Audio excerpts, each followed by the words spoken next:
नमस्कार मित्रांनो, तुम्हा सर्वांचं तुमच्याच यूट्यूब चॅनलवरती पुन्हा एकदा सहर्ष स्वागत. महाराष्ट्राला हादरवून सोडणाऱ्या मस्साजोगचे सरपंच संतोष देशमुख हत्या प्रकरणाला 1 वर्ष पूर्ण होत असताना या प्रकरणाला आज पुन्हा एकदा गंभीर वळण मिळालंय. या खून प्रकरणातील मुख्य सूत्रधार असलेल्या आरोपीने आज जास्त आत्मविश्वासाने जामिनी अर्जावर हायकोर्टात धाव घेतली आहे. पण त्यापेक्षाही धक्कादायक बाब म्हणजे दिवंगत सरपंचाच्या कुटुंबियांनी आरोपींच्या समर्थकांवर राजकीय आश्रयाचा आणि न्याय व्यवस्थेला आव्हान देण्याचा अत्यंत गंभीर आरोप केलाय.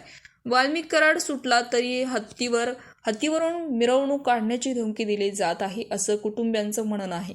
बीड जिल्ह्यातील मस्साजोगचे सरपंच संतोष देशमुख यांची गेल्या वर्षी म्हणजेच 9 डिसेंबर रोजी क्रूरपणे हत्या करण्यात आली होती. महाराष्ट्राच्या राजकारणात आणि गुन्हेगारी जगतात चर्चेचा विषय ठरला.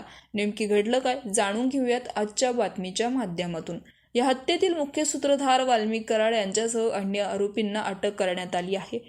कृष्ण आंधळे नावाचे एक आरोपी अजूनही फरार आहे. संतोष देशमुख हत्येला 1 वर्ष उलटल्यानंतर वाल्मिक कराड यांनी आता मुंबई उच्च न्यायालयाच्या औरंगाबाद खंडपीठात जामीन मिळवण्यासाठी अर्ज दाखल केलाय. आज दिनांक 17 या जामीन अर्जावर कोर्टात उर्वरित युक्तिवाद होणार आहे. या महत्त्वाच्या सुनावणीसाठी दिवंगत सरपंच संतोष देशमुख यांचे बंधू धनंजय देशमुख हे कोर्टासह न्यायालयात पोहोचले आहेत. कोर्टात जाण्यापूर्वी त्यांनी माध्यमाशी संवाद साधताना जे आरोप केले आहेत ते अत्यंत धक्कादायक आणि राजकीयदृष्ट्या संवेदनशील आहेत. धनंजय देशमुख यांनी स्पष्टपणे सांगितले की आम्हाला फक्त आणि फक्त न्यायालयाकडून न्यायाची अपेक्षा आहे. न्यायालयाकडून अपेक्षा आहे आणि न्याय व्यवस्थेवर आमचा पूर्ण विश्वास आहे. पण त्यांच्या म्हणण्यानुसार दुर्दैव हे आहे की आरोपी नंबर 1ने 12 तारखेला बेल ॲप्लिकेशन दाखल केलाय आणि ज्याचे जे समर्थक आहेत ते राजआश्रय घेऊन अत्यंत अरेवाही करत आहेत. धनंजय देशमुख यांचा सर्वात मोठा गंभीर आरोप हा आहे की आरोपींचे समर्थक हे थेट न्यायालय, SIT, मुख्यमंत्री आणि CID यांनाच आव्हान देत आहेत. त्यांना कुठल्याही गोष्टीचा भय राहिलेला नाहीये, असं ते म्हणाले. आरोपींचे समर्थक अशी अरेवाही माजवत आहेत ज्यातून त्यांना वाटतं की आपणच कायदा आहोत आणि आपणच कायद्यापेक्षा मोठे आहोत. त्यांना असंही दावा केलाय की जामिनीची सुनावणी पूर्ण होण्या अगोदरच म्हणजेच आरोपी बाहेर येण्या अगोदरच त्यांचे समर्थक दहशत करत आहेत आणि त्याचबरोबर देशमुख कुटुंबाला वहित करण्याचा प्रयत्न करत आहेत. या समर्थकांनी सोशल मीडियावर केलेले कृत्य अधिक गंभीर आहेत.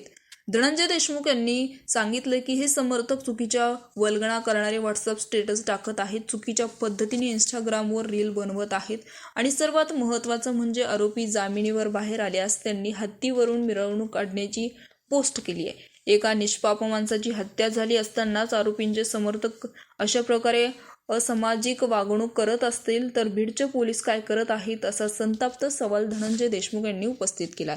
या सगळ्या आरोपींमुळे ह्या हत्येमागे असलेल्या राजकीय दबाव आणि पोलीस प्रशासनाची भूमिका पुन्हा एकदा प्रश्नचिन्हाच्या घेरत आहे.